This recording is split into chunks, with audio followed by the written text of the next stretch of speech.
오늘은 지난 내면의 비판자 영상에 이어서 어떻게 하면 자기 긍정감을 가질 수 있을지 말씀을 드릴게요.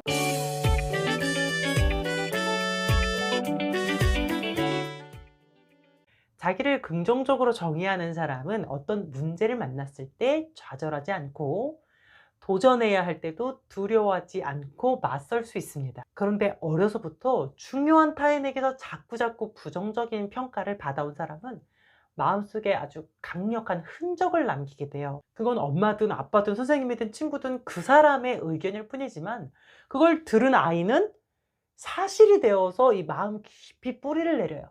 그 뿌리는 좀처럼 쉽게 뽑히지를 않습니다. 그래서 자주 나는 안 된다, 못한다 이런 부정적인 사고방식을 가지고 살아가게 되죠.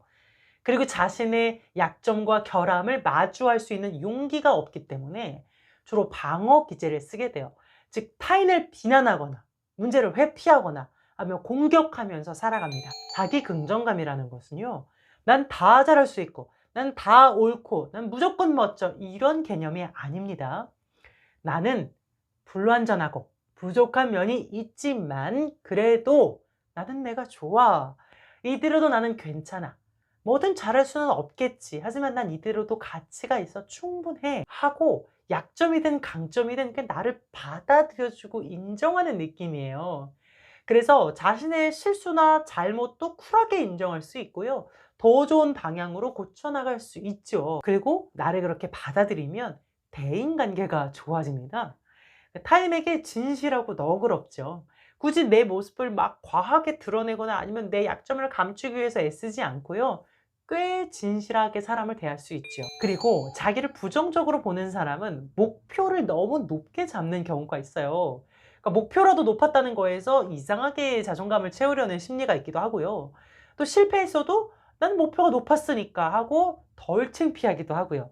또 인정을 받아야 한다는 생각에 이상이 높기도 해요. 아무리 노력해도 내 역량이 안 받쳐주는 것들이 있어요. 근데 그걸 목표로 삼고 그걸 기준으로 삼고 가면 어떻게 나는 늘 모자라고 부족하고 게으르고 열정 없는 그런 한심한 인간 이렇게 돼 버리는 거예요. 자아에는 세 가지가 있어요.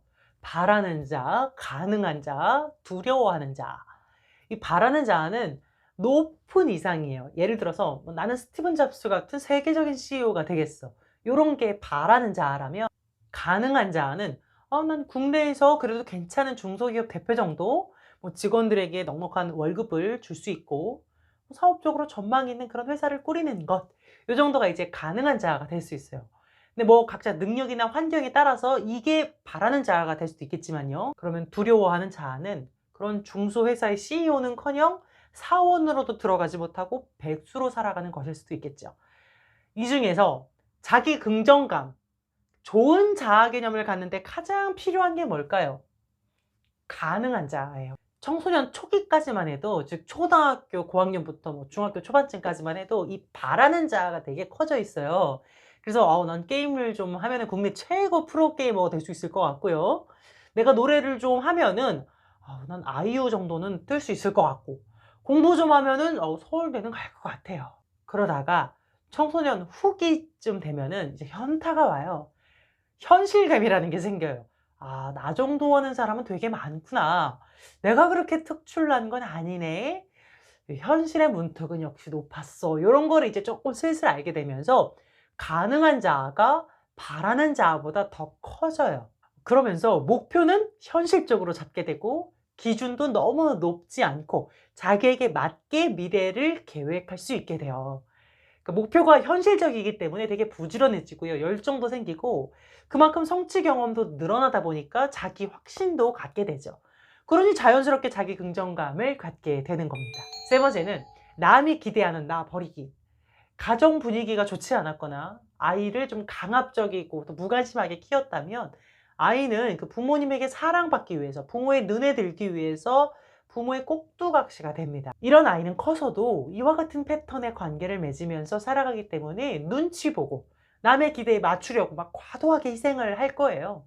그러면서도 나는 부모를 잘 만나서 이렇게 착하고 성실한 사람이 됐어 라고 스스로의 상태를 알지 못한 채 살아가는 사람들도 굉장히 많습니다. 누군가에게 인정받고 좋은 성과를 내고 그런 능력 있는 사람으로 비춰지는 것에 되게 집착하고 있는데 그런 자기 자신의 참 모습을 보지 못한 채 그저 성실하고 열정적인 사람이라고만 알고 있죠. 근데 이상하게 힘들어.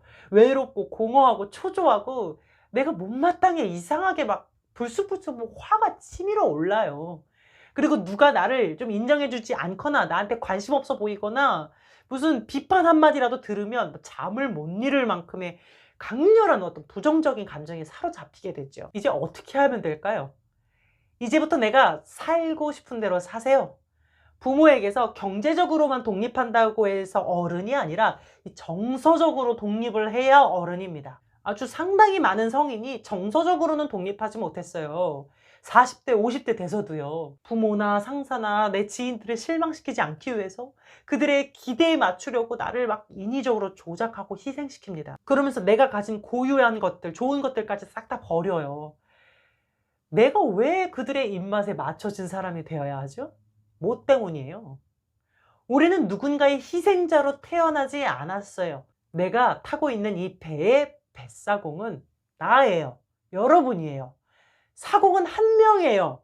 그 사공이 내 부모가 될 수 있어요? 내 지인이 될 수 있어요? 누가 우리에게 어떤 사람이 되라고 강요하더라도 나는 나를 지키세요.